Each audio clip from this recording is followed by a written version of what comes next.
We're going to be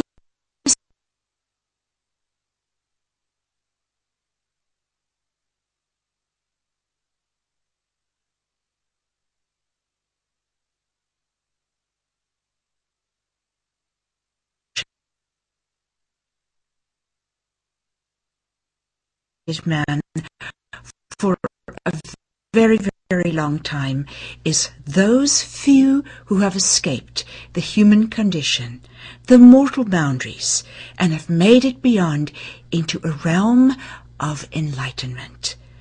This is part of ascension, but let us start from the very beginning.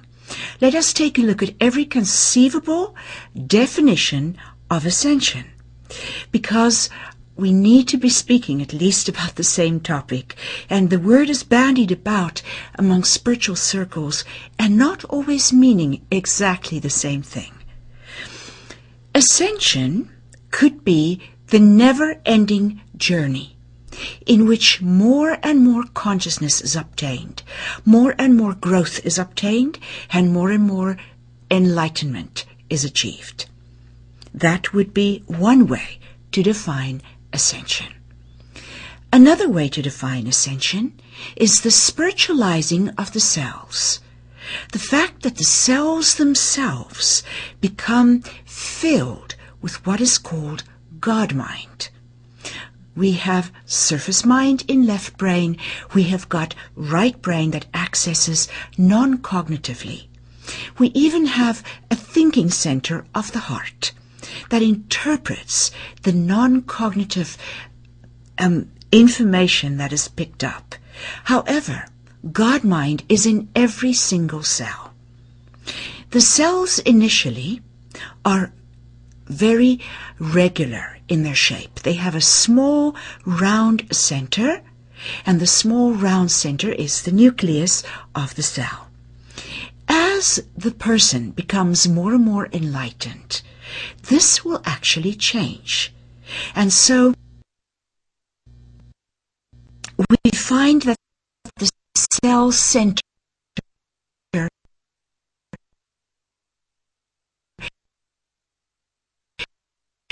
enlarges, it becomes more irregular, and eventually, when full immortality takes place as part of this ascension process, the entire cell is filled with the nucleus. This is what we call the spiritualizing of the cells. But it can mean yet something else. It can mean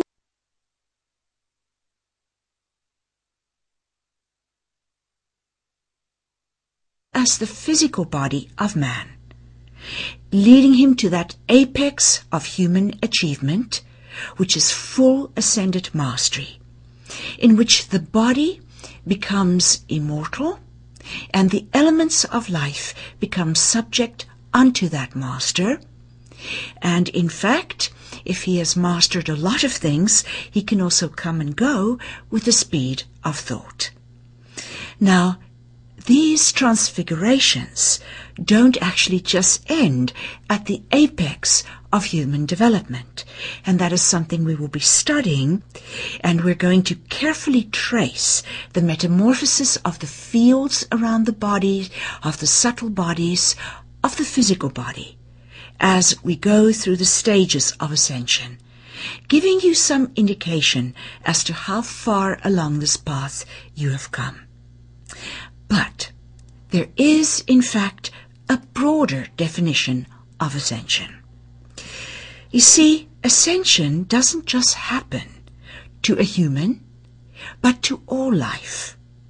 And ascension in that instance means that life continues to evolve in a more complex expression of life, an evolution of the spirit, an evolution of the body, an evolution of consciousness, a never-ending journey in which more and more information is accessed, turning the unknown into the known by making it light. In other words, we become more and more light-filled throughout the ages. this would be another definition of ascension. We're going to be studying very carefully the human ascension. But I need to tell you that other kingdoms also are able to ascend. For example, little divas, if they live at the apex of their development as little divas, they also become ascended masters. However, we will be looking primarily, of course, at the ascended mastery realms of humans. But before we go there, let's look at another aspect of ascension, and in this instance, we are taking that third definition that I gave of ascension. That ascension is, in fact, the ongoing journey of enlightenment, upward living, becoming more and more refined, not only in our expression of life, but in our goals, in our perception, and in the frequencies that are our emotions. As that definition, the earth has been in a full-blown ascension since February of 2005. We have mentioned this in very many of the free video clips that we have on YouTube and iTunes and some other places which we've listed on our website. And so if you go to www.spiritualjourneys.com, you will in fact find that we lead you right to these sites and give you careful directions how to get there. We have spoken much about the ascension of the planet, but it is necessary to mention it here because you see it has made ascension for humanity so much easier. The planetary ascension was but the beginning. In fact, we have had a massive cosmic ascension led by the densest of all levels, which just happens to be right here on Earth. And so all of life has been ascending upwards and upwards and upwards. Ascension is relative. It is true that we have long since passed those levels which we regarded as the ascended mastery realms that when we were still, say, in 2004. We've long since passed that. We're living at much, much higher levels. However, ascension is relative. And so there still is a higher level of beingness available to humankind that is the apex of human spiritual evolution, the ascended mastery realms.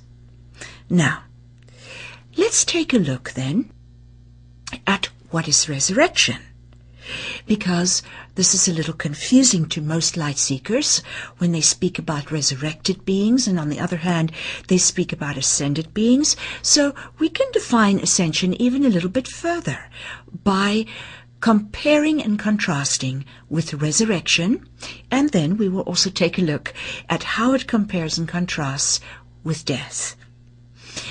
Ascension is in fact the vibrating to a higher level of the physical body and the etheric, more subtle bodies of a being.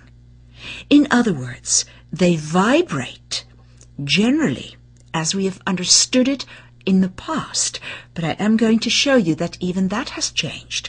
However, we've always assumed that an ascended master is not here in the flesh. Well, that used to be true, because ascended mastery meant that you vibrated the cells of the body. In other words, the song of the body went up an octave, at least. And so, as the cells of the body vibrated and went up one octave, the master, in fact, moved right out of here, taking their bodies with them. No longer in the flesh, able to come and go to the flesh as they wished, but they generally wished to stay in the ascended mastery realms, not here amongst the milling crowd, not here in the throngs of what to them feels like confusion. Because from a lower level, a higher level might seem like confusion, but from a higher level, a lower level likewise feels and seems very chaotic.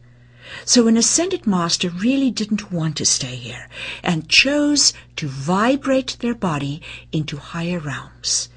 That means that an ascended master did not get their bodies claimed by death. Now this was scary to people. What about my 3-year-old? What about my son that I want to see all the way into college? I don't want to leave my husband. I'm taking care of my ailing mother. I don't want to vibrate right out of here. It would be irresponsible. Well, my beloved light family, you that have joined me here tonight, the good news is it's no longer that way. As of February of 2005, the Infinite gave commands that ascended masters preferably, although they have a freedom of choice, preferably stay in physicality. Will you know them if you see them? No. They come in blue jeans and they come in overalls, or they come in business suits? No. There are multiple ascended masters that gather for the classes that I hold. When we are together, it is in tremendous peace, because the mind has been silenced and we vibrate at a higher level in great joy, like a homecoming. But the ascended masters on the planet are asked no longer to leave, because it is imperative that physicality be archetypally representative of all kingdoms, of the ascended mastery realms, in fact, even of what lies beyond, which is the God kingdoms. So ascended mastery used to mean that you vibrate yourselves with such a high frequency that it becomes invisible to the average eyes of man, and that you take it into higher levels where the ascended masters dwelled. They were also called the White Brotherhood, or the Brotherhood of Light, or the Masters of the Earth. They have come from all walks of life, from all different races, and from all religions, or spiritual paths for that matter. So, my brothers and sisters, if that is what ascended mastery was, now the only difference is that that master deliberately lowers his or her frequency, retaining their very large light. And of course, the subtle light is not always visible to humankind, but retaining their light and also keeping lower their frequency so that they stay in physicality. Some of them eat chocolate, eat food, even when they don't have to eat, because it is a way for them to stay in these lower realms. Now, resurrection, on the other hand, is something a little bit different. Resurrection comes when somebody has almost gone into the ascended mastery realms, but they didn't quite make it. Or during their final moments of life, they did such a glorious act that it raised the frequency of their body. For instance, in war, where somebody self-sacrificingly and knowingly offers their life for others. This raises the frequency very high.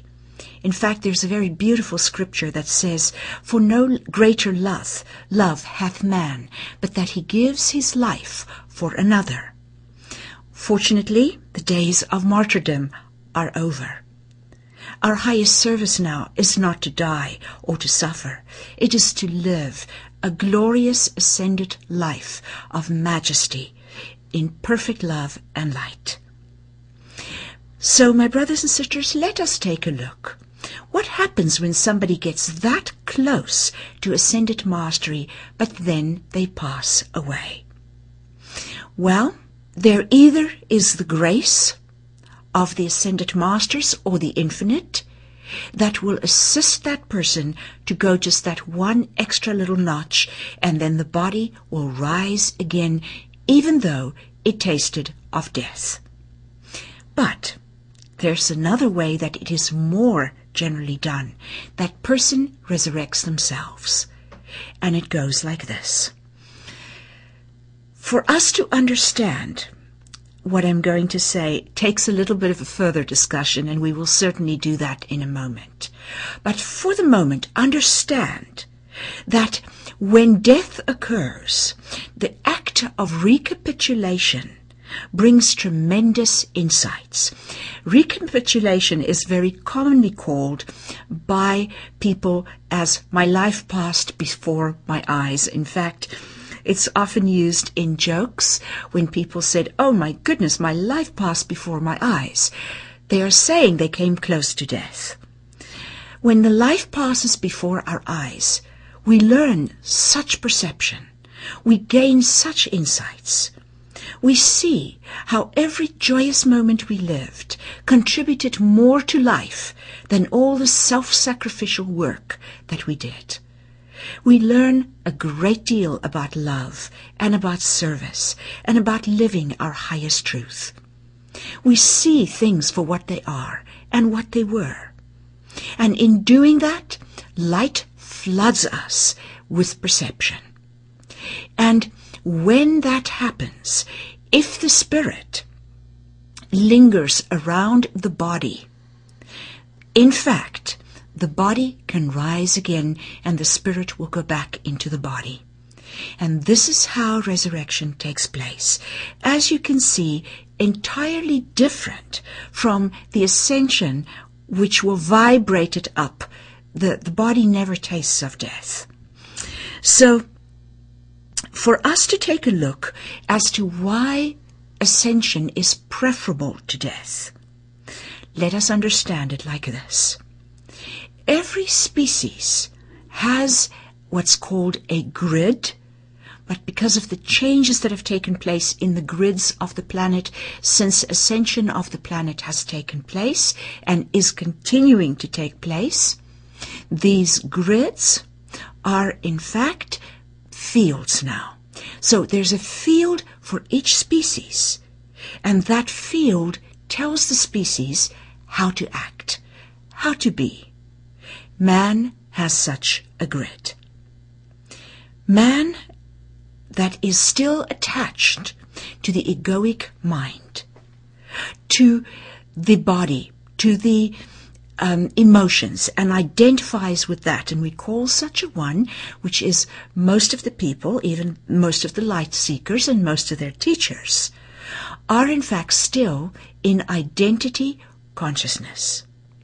There's a vast difference between somebody in identity consciousness, which death must and will ultimately claim, because to become death-free you have to pass into stages beyond that, which we will certainly take a look at this time. But to get there, you have to leave behind identity consciousness. An identity consciousness that still identifies with the small being, that bundle of thoughts and feelings and emotions and the body itself. When such a person goes into death, they most certainly have contributed with some deeds in their life. They have contributed perhaps specific insights that are placed in the fields of humanity.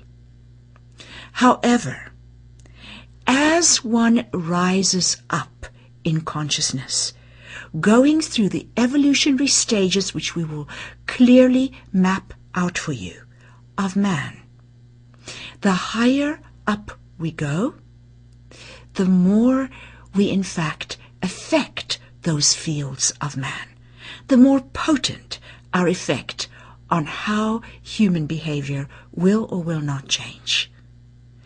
As we overcome what the scriptures call, yea, even the last enemy, which is death, as we overcome it, we make the biggest contribution that can be made to the human fields. We make it easier. Each and every master that has been in my classes have made it easier and easier and easier for those that came behind to enter this ascended state, wherein the body is entirely transfigured. So every time somebody goes into ascended mastery levels that have overcome death, or even ones before that, where masters do die, but they have gone into bliss and they've gone into the I am consciousness and so forth, which certainly is not the end of the road, though many believe it is, because few tell you that it isn't. Beloved brothers and sisters, few understand that the greatest service lies not in entering I am consciousness, but going beyond it into ascended mastery and overcoming death and laying such a path of true glory and empowerment into the grids or the fields of the human race. There is another reason why the greatest service is given through ascension. Ascension has to have a silent mind. And we will take a look exactly how the silencing of the mind actually takes place. But to silence the mind, that is the first time the heart can fully open. I don't care how much you think that you love, as long as there is a dialogue in your head, which occurs when one is yet in ego identification, or egoic mind is running the show. As long as there is a dialogue in your head, my beloved brothers and sisters, there is not the full opening of the heart. The Buddha once said that 5 seconds of divine love contributes more to the human race than 1,000 bowls of food for the poor. What that is telling us is, in fact, that it is not through our doingness that we contribute the most. It's through our beingness. It is not through all the brilliance of our mind, or all the many people that we heal. It is, in fact, through the silence of our mind that allows the pure love of the infinite to flower through our hearts. And in it, through grace, all life flourishes. Placed in the grids of humanity, it will go throughout all life forms, all humanity, but around the earth. It is of great service to ascend. That is why it is preferable to death to begin with. Death has traditionally allowed us only into the spirit realms. There were 2 levels of spirit realms. There was one that is a lower spirit realm and one that was a higher spirit realm, which the Egyptians called Sekhet Hepspet. The lower one was called by them Duat. Those 2 spirit realms is generally where those who have died, chosen death over ascension, have gone to. And in 2005, in February, as the Earth's ascension began with a tremendous push, the infinite changed that. And what occurred is that was removed as a barrier between Duat and Sekhet Hepspet, the lower and the higher spirit realms, so that all spirits could have access to those higher realms. Up until that point, those who passed away had to in fact come back into physical embodiment, and they had to do that to be able to ascend. In other words, the spirit realms were a dead-end street. Not so today. Mother and Father, the infinite God, has in fact removed that barrier that lay at the top of the spirit realms, guarded by a lord called Ratmatora Maatmaset. He opened the gates, the membrane was made accessible, and those who are in the spirit realms can now also go into ascended mastery. Lifetime somebody wonderful that you just knew was meant for what we very, in an infantile manner, call heaven, they possibly have already gone from the spirit realms into ascended mastery. So, death has been, in the past, an obstruction to ascension. Now it is not that it is an obstruction. It's just that it's not the highest service. Because the highest service is actually to go into ascended mastery and indeed to metamorphose the species to realms which even lie beyond, so that we might become God beings in the flesh, laying this into the fields of man and enabling all to reach these lofty goals far more readily. Say